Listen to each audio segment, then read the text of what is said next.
자, 이제 우린 드디어 관성역에서 등가 원리로,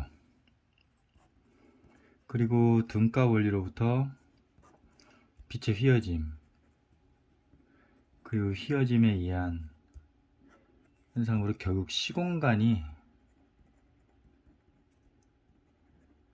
휘어진다는 요 결론까지 지금 이렇게 이르렀습니다.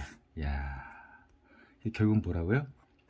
중력이라고 하는 것은 질량의 시공간을 휘게 하는 것이다라는 것. 이게 바로 중력의 본질이라고 하는 것까지 이제 아인슈타인이 결론 이르렀다. 아시죠? 그럼 이것에 대한 어떤 증거가 있느냐? 근데 증거라기보다는요, 그렇다면 우리가 이 일반 상대성 이론의 이 얘기들을, 이 스토리를 이 서사를 우리가 받아들일 때 어떠한 것을 알 수 있느냐? 라고 얘기하는 게 오히려 더 정확할 것 같아요. 그래서 첫 번째로 이제 등장하는 것은 뭐냐면 블랙홀의 존재입니다. 그러니까 질량이 시공간을 휘게 한다 그랬잖아요. 예를 들면 질량이 작은 놈은 작게 휘게 하고, 원래 평평한 공간에서 질량이 큰 천체는 많이 휘게 하겠죠. 즉 질량은 시공간의 곡률이다 라고 하는 말도 맞는 거예요. 근데 이런 것도 한번 생각해 볼 수 있죠. 하여튼 우주에는 별의별 놈들이 다 있으니까 아주 극단적으로 질량이 큰 그 경우에는 어떻게 되는가? 이렇게 지금 되겠죠, 그죠?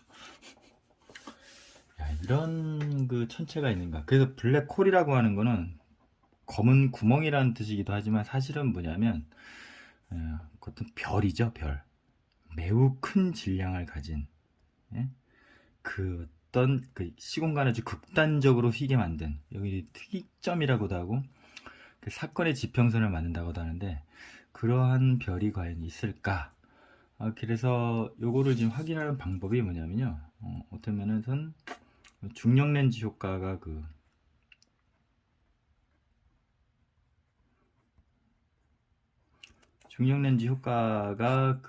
어떤 이 존재가 있는지 없는지를 확인하는 근데 지금 쓰이기도 하죠. 예, 맞아요. 그러니까 아마 시험 문제에서는 중력 렌즈 효과가 좀 많이 나올 텐데요. 여러분들 다 알다시피 이 그림입니다. 근데 정확한 그림은 사실 아니지만, 예를 들면 태양같이 질량이 큰 천체 주변에서 원래 그 빛이, 예를 들면 어떤 별빛이 오는데 직진으로 오는 게 아니고 여기서 이제 휘어지면서 이렇게 지금 우리의 지구에 있는 우리에게 지금 전달이 된다는 얘기죠. 원래는 빛이 직진해야 되는데 어떤 천체 주변에서 빛의 경로가 휘어지면서 이렇게 지금 전달이 된다는 거예요. 그럼 실제로 우리는 어떻게 이 별의 위치를 보냐면, 우리 눈은요, 우리의 뇌는 항상 빛이 직진한다고 생각하기 때문에 실제 별의 위치는 여기 있지만 우리가 보는 별의 위치는 이렇게 좀 바뀌어 있겠죠. 그래서 이거를 실제로 이제 증명하려 누가요? 바로 그 에딩턴이라고 하는 과학자가. 참 이것도 참 재밌어요. 그때 당시가 1차 세계대전이었나? 아마 그럴 때인데, 그때면 에딩턴은 영국 국적의 영국 그 물리학자였고요. 그 당시에만 해도 이제 아인슈타인은 독일의 물리학자였죠. 굉장히 유명한. 그럼 사실은 둘은 그러니까 독일과 영국이 굉장히 앙숙이었거든요. 1차 세계대전이었을 거야, 아마. 이게 좀 정확하진 않은데 한번 알아보시기 바랍니다. 그때 서로 이제 적국이었던 그리고 전쟁 도중에 에딩턴이 아인슈타인의 이 논문을 알아본 거죠.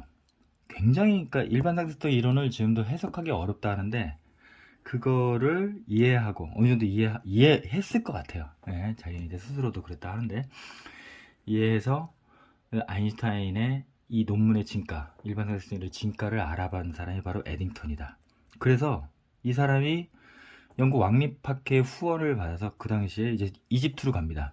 이집트로 가서, 왜 이집트로 갔냐면 그 전쟁 와중에 이집트로 갔냐면 거기에서 이제 일식이 일어나거든요.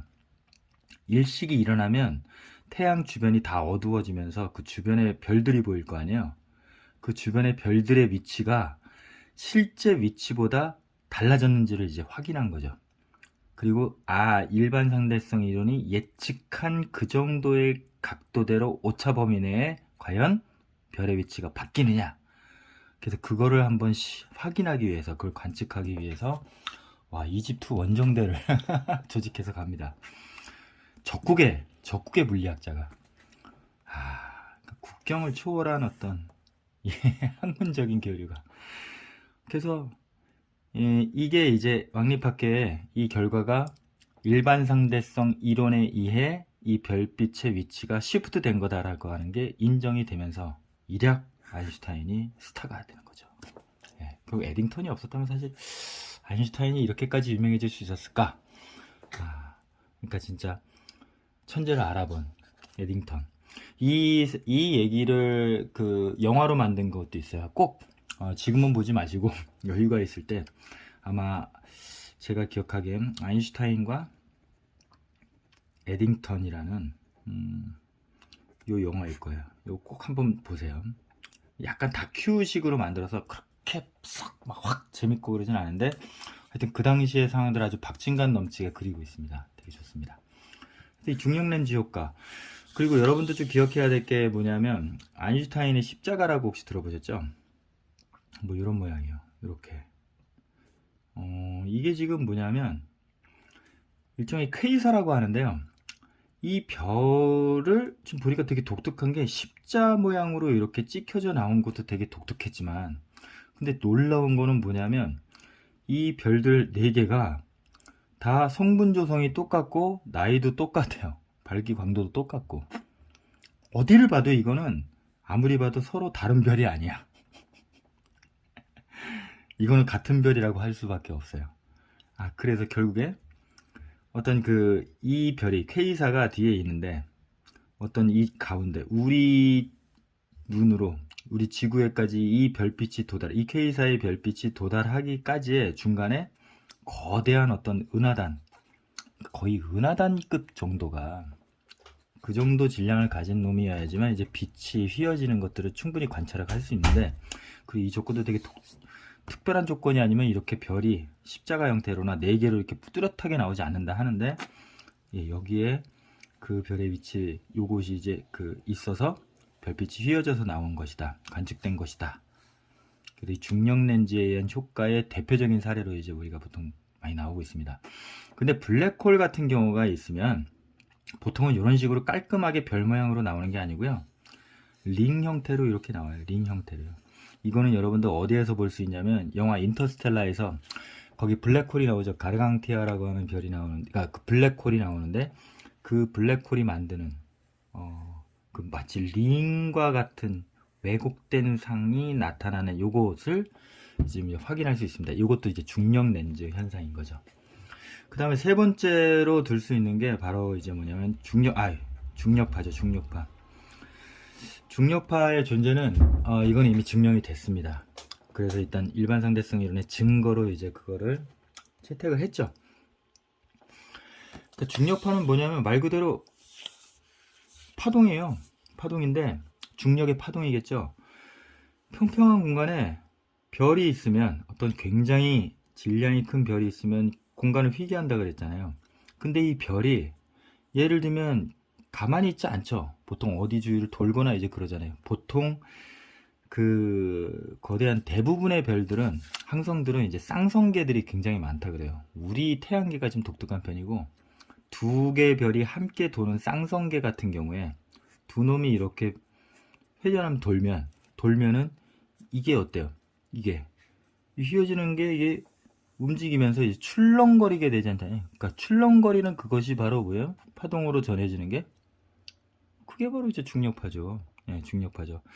아마 지난번에 이제 검출한 것은 이런 쌍성계에서 하나가 아마 붕괴하거나 두 놈이 합쳐지면서 생겨난 그 중력파를, 그때의 그 중력의 출렁거림을 측정한 걸로 알고 있는데, 아무튼 요거는 증명이 확실히 된 걸로 좀 알고 있습니다.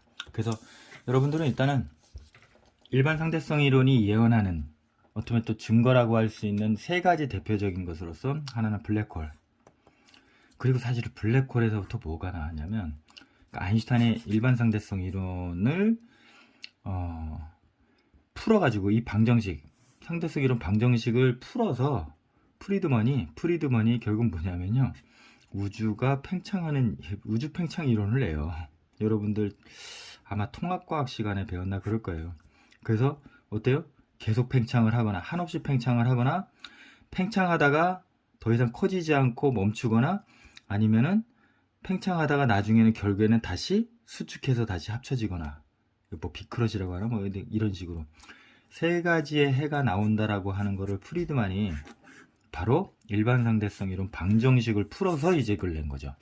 근데 이걸 어땠어요? 아인슈타인이 받아들이질 않았죠. 왜냐하면 우주는 자기가 생각하기에 이렇게 팽창하거나 수축하거나 이래서는 안 되기 때문에. 그래서 팽창하고 수축하는 우주를 정적인 우주로 만들기 위해서, 팽창하지 않는 우주로 만들기 위해서 이 우주상수라는 걸 도입했다라는 그런 예들도 있습니다. 아무튼 그런 것들이 모두 이 블랙홀과 일종의 블랙홀이죠. 우주 팽창 이론의 그 굉장히 작은 알갱이에서 시작했다는 것들도, 그렇죠? 시공간이 아주 극도로 왜곡된 상태를 얘기하는 거니까 뭐 그럴 수도 있고요. 그 다음에 두 번째는 중력 렌즈 효과, 세 번째는 중력파. 이렇게 세 가지. 그러니까 이렇게 마시면 돼요. 블랙홀, 중력 렌즈 효과, 중력파. 이렇게 세 가지만 좀 기억해 두시면 될 것 같고, 중력 렌즈 효과는 요 그림까지만이라도 좀 기억해 두시면 될 것 같습니다. 여기서 나오는 문제는 어렵지 않습니다.